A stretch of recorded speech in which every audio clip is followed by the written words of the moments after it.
Daniel's prophecy reveals the Antichrist's arrival timeline. What if the Bible doesn't just warn about the Antichrist, but times his arrival to the exact moment? What most believers don't realize is that Gabriel didn't just give Daniel a single prophecy. He revealed 10 specific secrets that together form the ultimate end times clock, counting down to the Antichrist's arrival with mathematical precision. The first secret: the 70 weeks framework. Gabriel's first secret is the 70 weeks framework that structures all of human history. Daniel 9:24 records the complete timeline. 70 weeks are decreed for your people and your holy city to finish transgression, to put an end to sin, to atone for wickedness, to bring in everlasting righteousness, to seal up vision and prophecy, and to anoint the most holy place. But here's what most people miss. These aren't literal weeks of 7 days, they're prophetic weeks of 7 years each. The Hebrew word shabuim can mean either 7 days or 7 years, and the context makes clear this is about years. So 70 weeks equals 490 years total. But this isn't just any 490 years, it's the precise time frame from the decree to rebuild Jerusalem until the completion of God's plan for Israel and the establishment of his kingdom. The framework covers everything: finishing transgression, ending sin, bringing righteousness, sealing prophecy, and anointing the most holy place. Human history is operating on a 490-year prophetic schedule. The second secret: the starting point. Gabriel's second secret is the exact starting point for the countdown. Daniel 9:25 provides the trigger. Know and understand this. From the time the word goes out to restore and rebuild Jerusalem until the Anointed One, the ruler, comes, there will be 7 sevens and 62 sevens. The countdown begins with the word goes out to restore and rebuild Jerusalem. But there were multiple decrees about Jerusalem. Which one starts the prophetic clock? Here's the mind-blowing historical fact. Nehemiah 2:1-8 records the decree that perfectly fits Gabriel's description. In the 20th year of King Artaxerxes, 445 BC, Nehemiah received permission not just to return to Jerusalem, but specifically to restore and rebuild the city.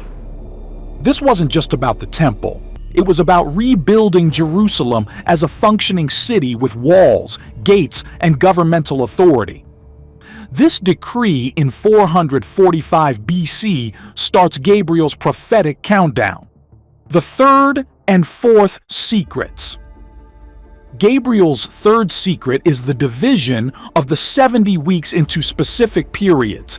Daniel 9:25 breaks down the timeline: 7 sevens and 62 sevens. That's 7 weeks plus 62 weeks, equaling 69 weeks total before the Messiah appears. 69 weeks equals 483 years. Starting from 445 BC, this brings us to approximately 32 AD, the exact time of Jesus' ministry and crucifixion. The mathematical precision is undeniable. Gabriel's fourth secret is what happens at the end of the 69 weeks. Daniel 9:26 reveals, after the 62 sevens, the Anointed One will be put to death and will have nothing. This precisely describes Jesus' crucifixion, when he was rejected by his people and executed as a criminal. But notice the timing. This happens after the 69 weeks, not during the 70th week. There's a gap between the 69th and 70th weeks that has now lasted over 2,000 years. The fifth secret: the great parenthesis. Gabriel's fifth secret is the great parenthesis, the gap between the 69th and 70th weeks that represents the entire church age. 8th. The 70th week wouldn't begin immediately. It would be delayed for an unspecified period while other events unfold. This parenthesis explains why nearly 2,000 years have passed since Jesus' crucifixion without the final week beginning. The prophetic clock stopped after 69 weeks and won't restart until the conditions for the 70th week are met. The 6th secret, the coming ruler. Gabriel's 6th secret identifies the person who will restart the prophetic clock. Daniel 9:26-27 describes the ruler who will come and says he will confirm a covenant with many. This ruler comes from the people who destroyed Jerusalem, the Romans. So the Antichrist will emerge from a revived Roman Empire, which many scholars identify with modern Europe or a broader Western alliance. But here's the crucial detail. This ruler doesn't create a new covenant. He confirms an existing covenant. This suggests there will already be some kind of agreement in place that he strengthens, expands, or guarantees. The moment this covenant confirmation happens, the 70th week begins, and the final 7-year countdown to Christ's return starts ticking. The 7th and 8th secrets. Gabriel's 7th secret is the midpoint crisis. Daniel 9:27 continues, "In the middle of the 7, he will put an end to sacrifice and offering." Exactly 3.5 years into the covenant, the Antichrist will break it by stopping Jewish worship. This is the abomination of desolation that Jesus referenced in Matthew 24:15. The Antichrist will enter the rebuilt temple and declare himself God, triggering the Great Tribulation. Gabriel's 8th secret is the complete timeline of the final week. The 7 years divide into 2 equal halves. The first 3.5 years will be relatively peaceful under the Antichrist covenant, but the second 3.5 years will be the worst persecution in human history. Revelation 11:3, 12:6, and 13:5 all reference this 3.5-year period using different measurements. 1,260 days, 42 months, or time, times, and half a time. The consistency proves this is a literal time frame, not symbolic. The 9th secret, the desolation's duration.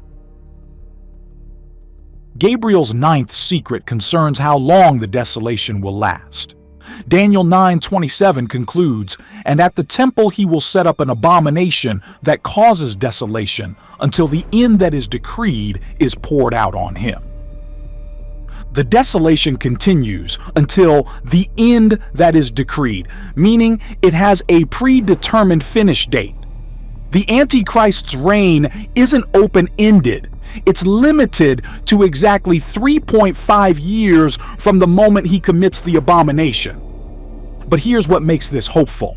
The phrase poured out on him indicates the Antichrist himself will be destroyed when the decreed time ends. His victory is temporary. His defeat is certain and scheduled. Daniel 7:26 confirms this. But the court will sit, and his power will be taken away and completely destroyed forever.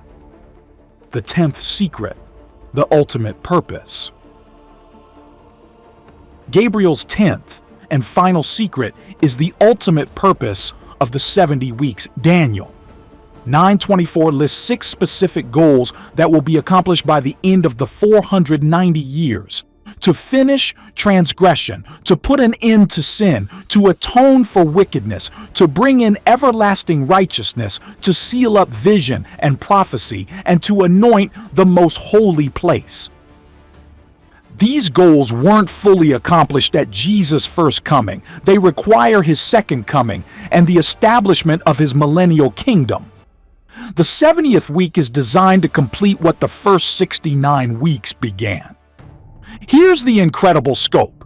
The 70 weeks prophecy covers the entire plan of redemption, from the rebuilding of Jerusalem to the establishment of God's eternal kingdom. Now, here are 3 ways this timeline predicted Jesus' first coming and sets up the Antichrist's last stand. The first way is the mathematical precision of the 69 weeks. From the decree to rebuild Jerusalem in 445 BC to the appearance of the Messiah should equal 483 years. Using the prophetic year of 360 days, based on Revelation's use of 30-day months, 483 prophetic years equals 476 solar years. 445 BC plus 476 years brings us to 32 AD, precisely when Jesus was crucified. Some calculations put it at 33 AD, but the margin of error is less than a year across nearly 5 centuries. Here's what makes this mind-blowing. Daniel received this prophecy around 538 BC, meaning he predicted the exact timing of Jesus' appearance over 500 years in advance.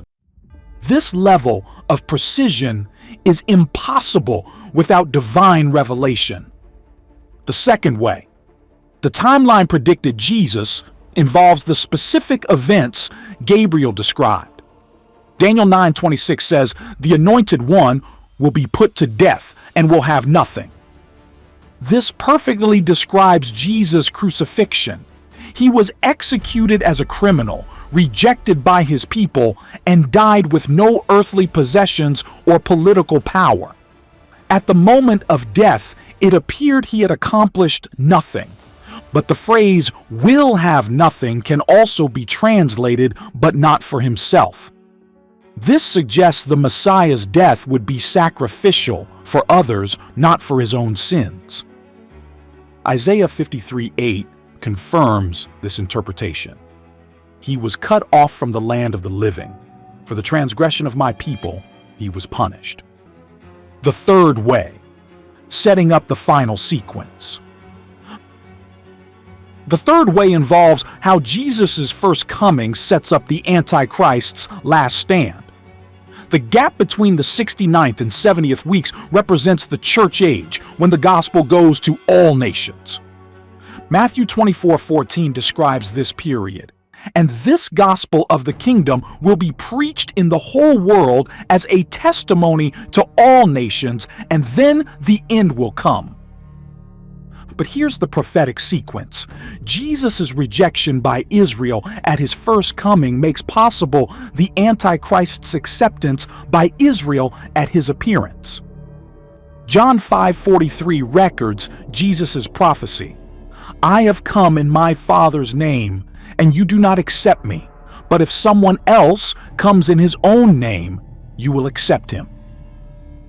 The same nation that rejected their true Messiah will initially embrace the false Messiah until he reveals his true nature at the midpoint of the 70th week. But what exactly is the covenant that will start the final countdown? Daniel 9:27 says the Antichrist will confirm a covenant with many for one Zevon. The Hebrew word for many is rabbi, which often refers to the Jewish people specifically. This suggests the covenant will primarily involve Israel, though it may include other nations. Here's what most prophecy scholars believe. This will be a peace treaty that guarantees Israel's security and allows them to rebuild the temple and restart sacrifices. The Antichrist will position himself as Israel's protector and benefactor. But current events suggest this covenant may be closer than we think. The Abraham Accords have already normalized relations between Israel and several Arab nations. A future leader could easily expand and guarantee these agreements, creating the prophetic covenant. Several signs suggest the prophetic clock is ready to restart. First, Israel exists as a nation again after nearly 2,000 years of dispersion. This was prerequisite for the 70th week since it specifically concerns Daniel's people and holy city. Second, there's growing momentum for rebuilding the temple. The Temple Institute has prepared vessels, trained priests, and developed architectural plans. Red heifers have been bred specifically for the purification ceremony. Third, technology now exists for the global economic system described in Revelation 13. Digital currencies, biometric identification, and global surveillance networks make the mark of the beast technologically feasible. Fourth, the political framework for a revived Roman Empire exists through NATO, the EU, and other Western alliances that could provide the power base for the coming ruler. What makes Daniel's prophecy so compelling is its mathematical certainty. Gabriel didn't give vague spiritual insights. He provided specific numbers, time frames, and measurable events. The 70 weeks aren't symbolic. They're literal periods of 7 years each. The countdown from 445 BC to Jesus' crucifixion proves the mathematical accuracy. The division into 7 plus 62 plus 1 weeks shows the precise structure. Here's what this means. When the final covenant is confirmed, we'll know exactly how much time remains. 7 years to the midpoint abomination, 3.5 more years to Christ's return. No guesswork, no speculation, just mathematical countdown to the end. The precision of Daniel's 70 weeks prophecy proves its divine origin. No human could predict events 500 plus years in advance with mathematical accuracy.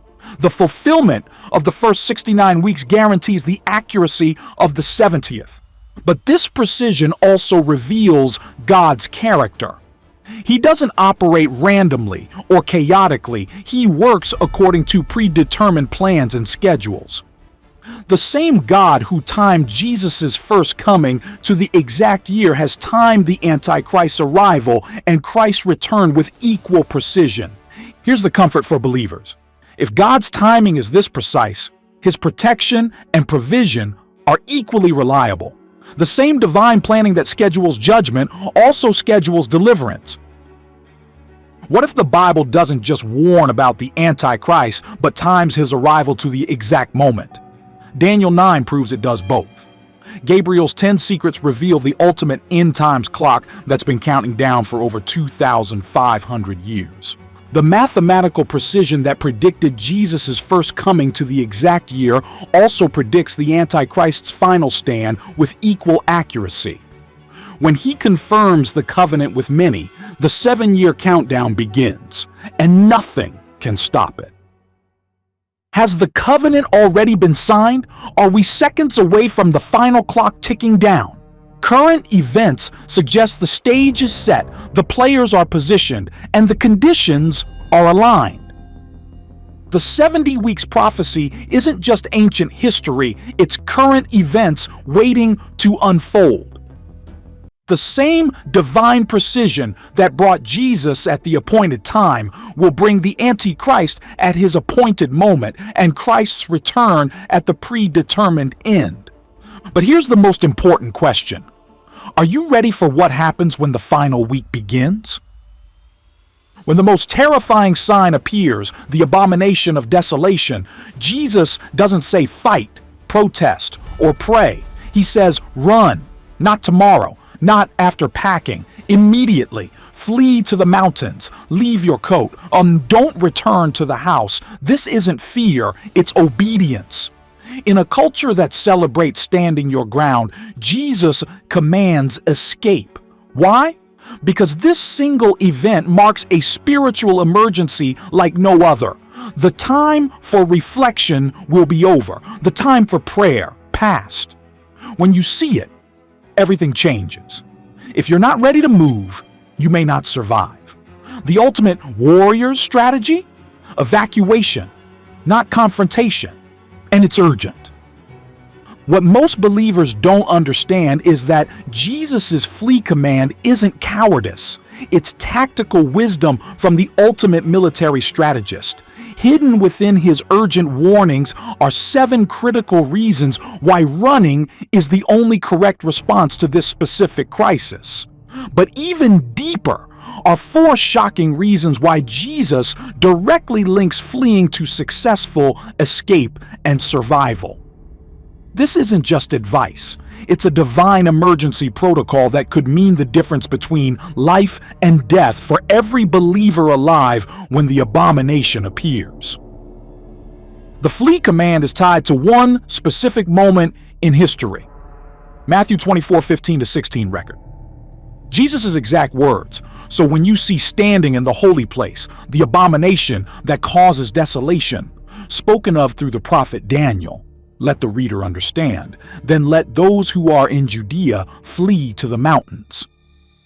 This isn't about general persecution or gradual spiritual decline. This is about one shocking moment when the Antichrist enters the rebuilt temple in Jerusalem and declares himself to be God.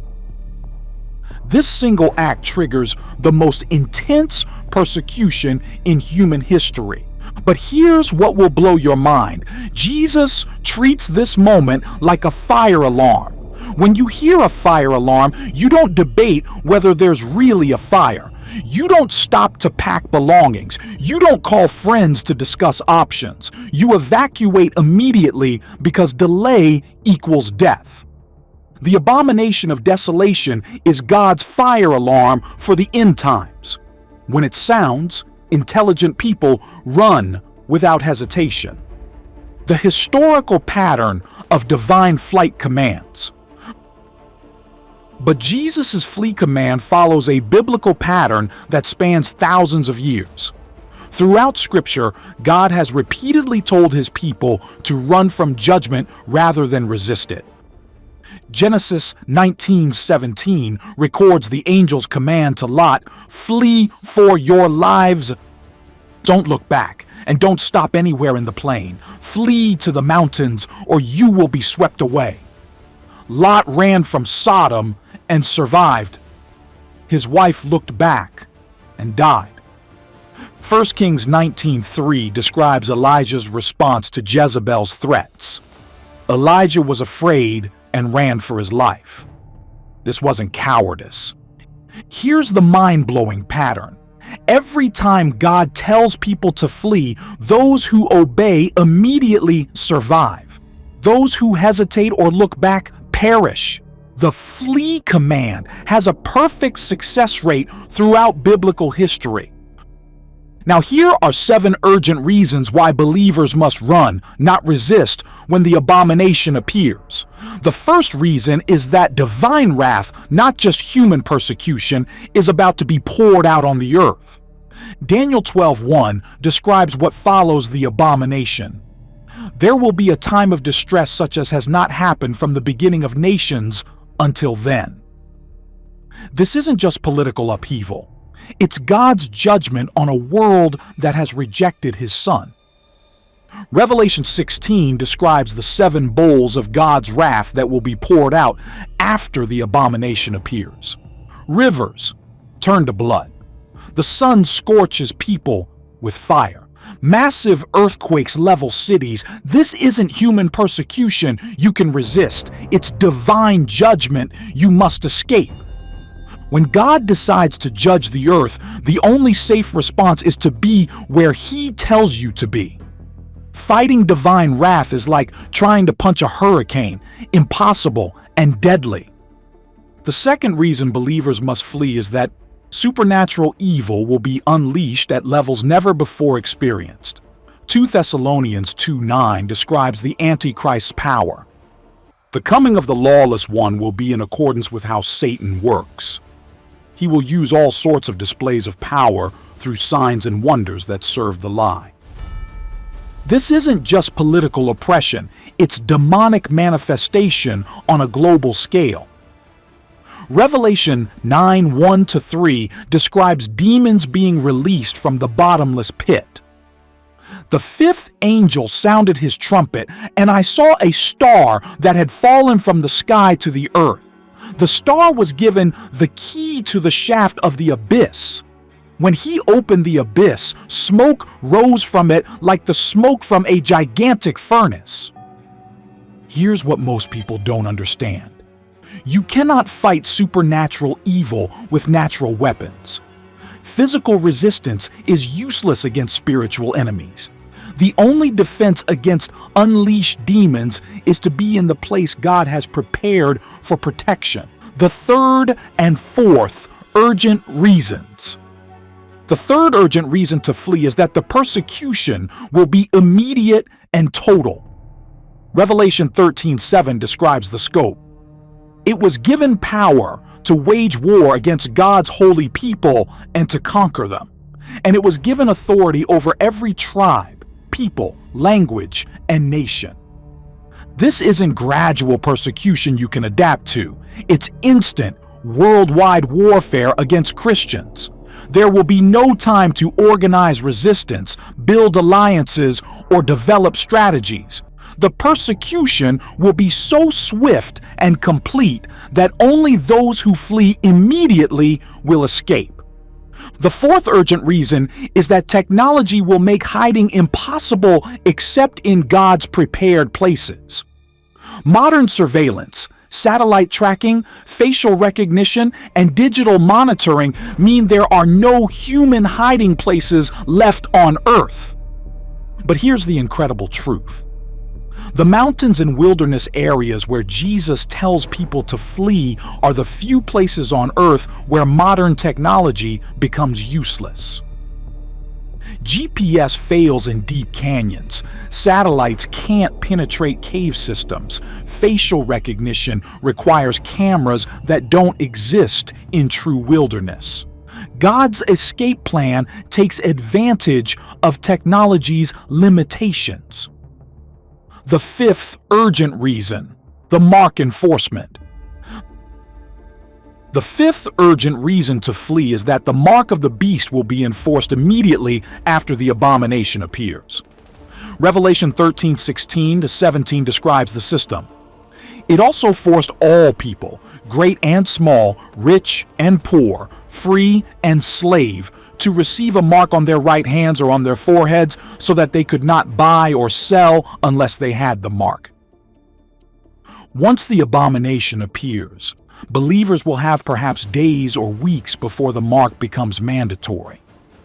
Those who stay in populated areas will face an impossible choice: take the mark or starve to death. But those who flee to the mountains will escape this choice entirely. In God's prepared wilderness places, the mark system becomes irrelevant because there's nothing to buy or sell. Divine provision replaces economic systems. Here's the strategic genius.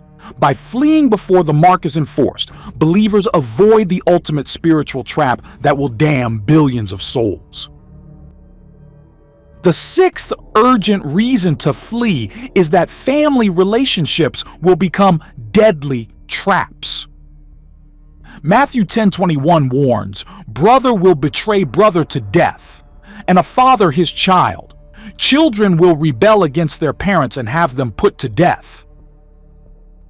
After the abomination appears, family members who take the mark will hunt down family members who refuse it. The people you trust most will become your greatest threats. Staying close to family could cost you your life. The seventh and final urgent reason is that the persecution will specifically target those who resist. Revelation 24 describes those who had been beheaded because of their testimony about Jesus and because of the Word of God. They had not worshipped the beast or its image and had not received its mark. Resistance leads to martyrdom. Flight leads to protection. The choice couldn't be clearer. Here's what makes this so important. God isn't calling believers to be martyrs during this specific period. He's calling them to be survivors who will populate His millennial kingdom. Now, here are 4 reasons why Jesus directly connects fleeing to successful escape and survival. The first reason is that God has prepared specific places of supernatural protection in the wilderness. Revelation 12:6 describes God's plan. The woman fled into the wilderness to a place prepared by God where she might be taken care of for 1,260 days. The word prepared indicates these aren't random hiding spots. They're divinely appointed refugees equipped with everything needed for survival. Isaiah 33:16 describes these places. This is the one who will dwell on the heights, whose refuge will be the mountain fortress. Their bread will be supplied, and water will not fail them. God has prepared wilderness locations with supernatural provision that makes survival not just possible, but guaranteed. But here's the key. These prepared places are only accessible to those who flee immediately when the sign appears. Hesitation means missing the divine evacuation window. The second reason Jesus links flight to escape is that God will provide supernatural transportation to his prepared places. Revelation 12:14 describes how the woman was given the two wings of a great eagle so that she might fly to the place prepared for her in the wilderness. These aren't literal wings. They represent divine assistance that enables believers to reach safety with supernatural speed. Just like God parted the Red Sea for Israel's escape, he will provide miraculous transportation for end-time believers who obey the flee command. Here's the mind-blowing parallel. Exodus 19:4 uses the same imagery when God told Israel, "You yourselves have seen what I did to Egypt and how I carried you on eagle's wings and brought you to myself." God promises the same type of miraculous deliverance for end-time believers. But this supernatural transportation is only available to those who step out in faith when the command comes. God doesn't carry those who refuse to move. Scene 11. The third reason: perfect timing. Protection. The third reason Jesus connects flight to escape is that the timing of the flee command provides perfect protection from the worst persecution. The abomination of desolation occurs exactly at the midpoint of the 7-year tribulation period. Daniel 9:27 describes the timing. In the middle of the Zevon, he will put an end to sacrifice and offering.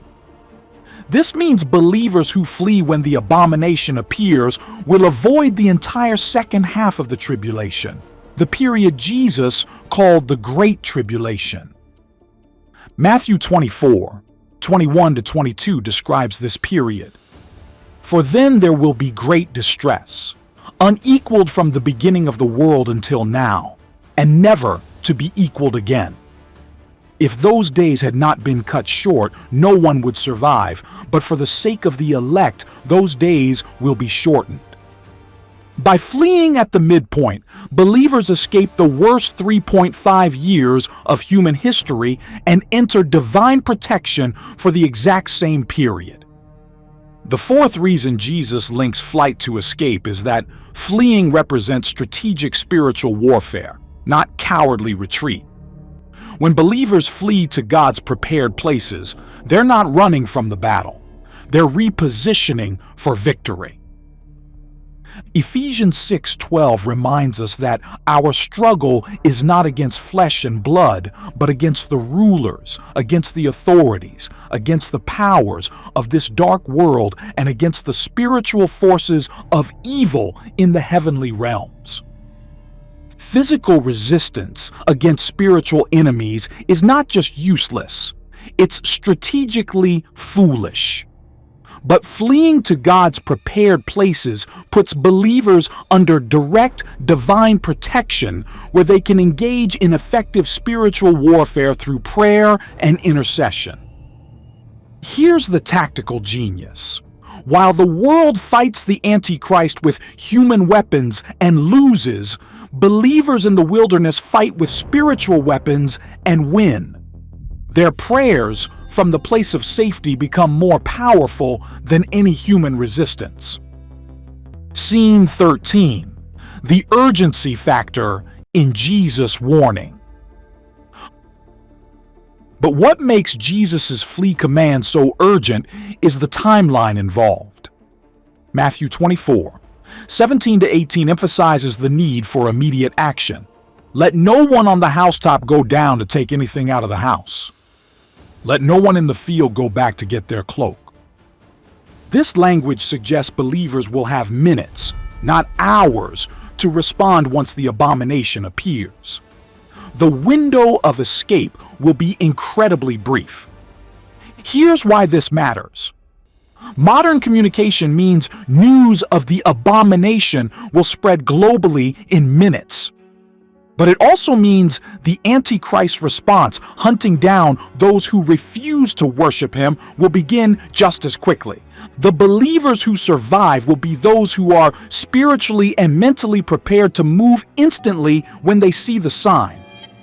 Those who hesitate to grab belongings, say goodbyes, or make preparations will be caught in the persecution net. The urgency of Jesus' warning was validated in 70 AD, when Rome destroyed Jerusalem. Early Christian historians record that believers who remembered Jesus' words fled immediately when they saw Roman armies surrounding the city. They all survived. But many other Jews tried to resist the Romans or waited too long to escape. Over 1 million died in the siege that followed. The contrast couldn't be clearer. Those who fled lived. Those who resisted died. Here's the chilling parallel. The future abomination of desolation will trigger persecution that makes the Roman siege look mild. If immediate flight was necessary to survive ancient persecution, how much more urgent is it for end-time believers?